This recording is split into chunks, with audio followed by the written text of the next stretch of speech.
Hey there, guys. How are you doing? Staying safe in these trying times, I hope. Who would have guessed it? My 10th video, and your boy has made it to 100 subscribers. I don't know what that was, but I was trying something new. Honestly, I'm grateful, guys. This was my end of year target, but you guys utterly shattered that goal. I'm happy with the progress that we're making. Alright, enough pleasantries. Let's get into this week's video.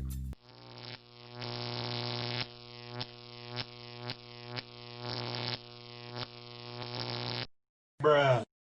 Just hit a button, Morty. Give me a beat. Oh man, okay, alright,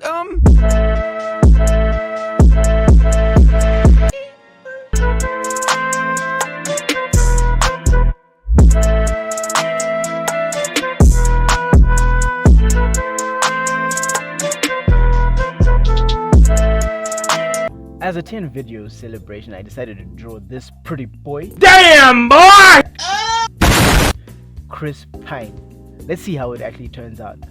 By now, you guys have probably figured out that I am a huge fan of action movies, fight scenes, choreography, and all that good stuff. So I decided that the route this channel is going to take would be that we'll be reviewing fights from live action, anime, and any form of action, and that even includes other YouTubers like Jhanzou.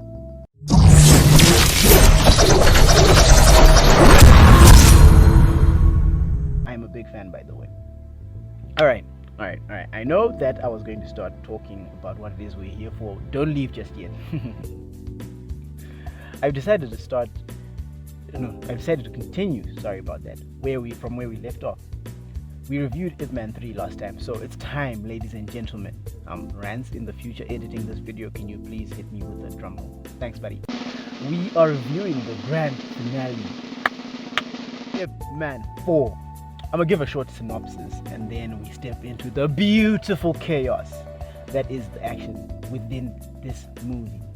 Alrighty then. So, we start off with our main man getting diagnosed with throat cancer. It was a sad exposition, but nonetheless, we still had our fill of coordinated. I mean, come on, guys.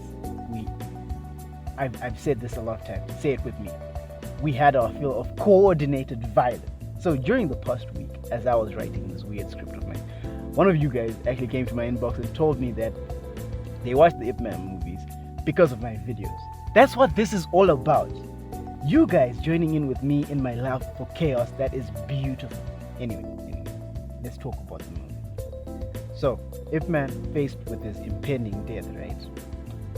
One of his star pupils, Bruce Lee, the beautiful Bruce Lee, was actually making it big in America. Sent him an invite with a ticket to come see him in a contest of sorts. You understand when you watched it yourself. So Ipman at first turned down the offer, but then his son gets into trouble and gets expelled from his school. And at this time, most Chinese parents were sending their kids to America to study and all that. So our man decided to go check out America before sending his son. Boom! We're in America, the land of the free. Let's talk about the fights. I've given you the synopsis of the movie. Let's talk about the action, baby. Action scene number 1. We have a student, Bruce Lee, duke it out with these American karate dudes, right? So Bruce takes out 3 guys at once. Whoa! I feel like when Bruce went through an airport or any security check, he'd have to register his hands and feet, or would he register his whole leg? Anyway, he'd register them as dangerous weapons, because boy, 3 people at once, utter destruction. So, after that, the leader of the 3 that were beaten up, their sensei, I guess, because you can't be sure. I mean, look at this dude. He just walked out of an alley. Like, wait. Was he waiting for them to finish fighting like a creep? Because, wait, let me actually give this fight a little bit of context. So, Bruce and Ipman were chilling in a diner, right? Then the karate dudes came in and talked some trash, and then they went outside.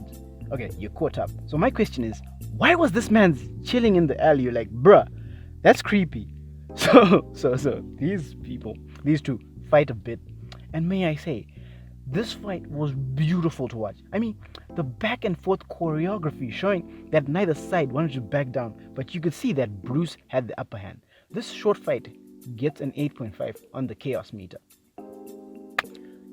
Fight scene number 2. All right. So Ipman is looking for a school for his kid, but for a Chinese person to attend school in America, they need the backing of a Chinese association. And you know how it is in movies. It's not that easy to get the backing because they're always so hard-headed.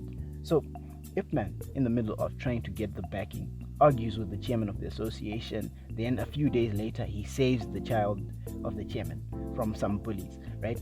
Then takes her back home where he meets an unhappy chairman. My goodness!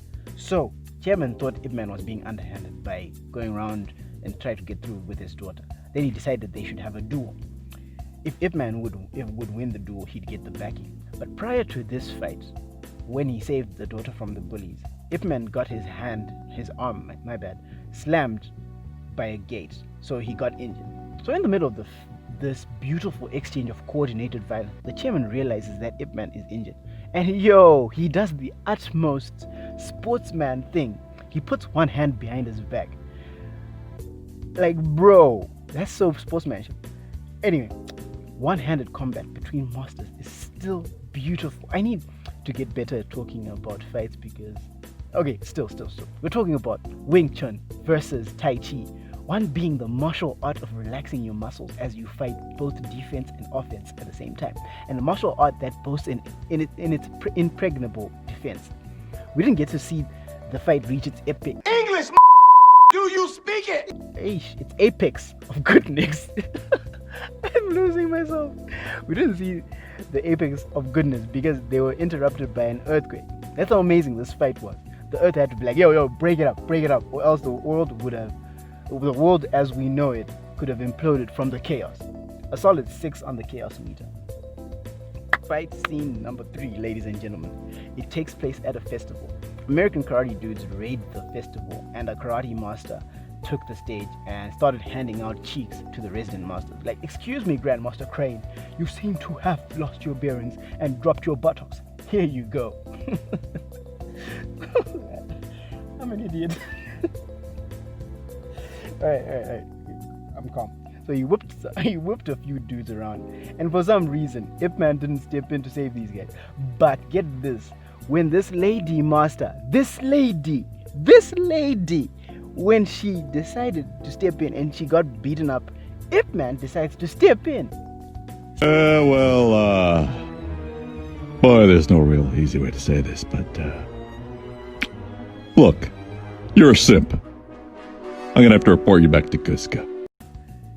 And you know, when our boy steps in, it's going to be something wonderful. The fight ensues and chaos breaks loose, and may I say, it was amazing. Bro! A third Dan Kyokuchen karate master was put in his place. I mean, Ipman basically is that boss battle that you can't beat if you don't have cheat codes or stick a fork up his butt. What? Disregard that. Disregard my last statement. I rate this fight an 8.5 on the chaos meter because I love it when a cocky dude gets placed in it. Whoa. Calm down, son. Scratch that. I love when a cocky dude gets put in their place. The camera angles were also splendid. You could see the beautiful footwork and the cross steps. Yeah, that's not a thing. Don't believe everything I say. I lie too. Fight scene number 4. The second from last fight. The Tai Chi master versus a gunnery sergeant of an army base. That was played by the very big and muscly Scott Adkins. This man made me hate him in this movie. So, Tai Chi versus army brawler.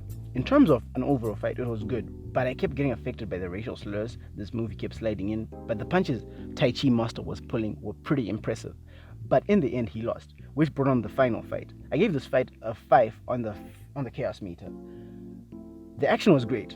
Don't get me wrong, it was great, but I kept getting affected by the racism that was depicted in this movie because that's what happened in the 70s, and it kind of affected me more than I actually knew. But overall, it was a good fight. Action scene number 5. Ipman takes the fight to the racist sergeant, and honestly, it was a bloody brawl, but Wing Chun kept it classy, with the whoop to whoop. So it was in favor of Scott Adkins as he had the power and the speed, but that's all he had, no technique to his fighting. Yet Ipman decided to take it to the pressure points.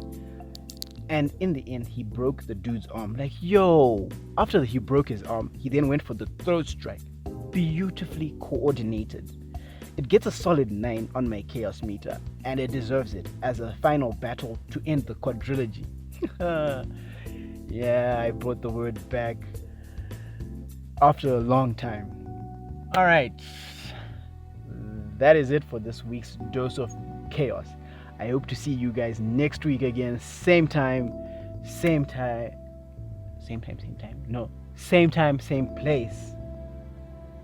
And say it with me, guys, for some beautiful chaos. Please smash the like button, subscribe, and this is the Ranting Artist signing out. Let the chaos take over. Peace.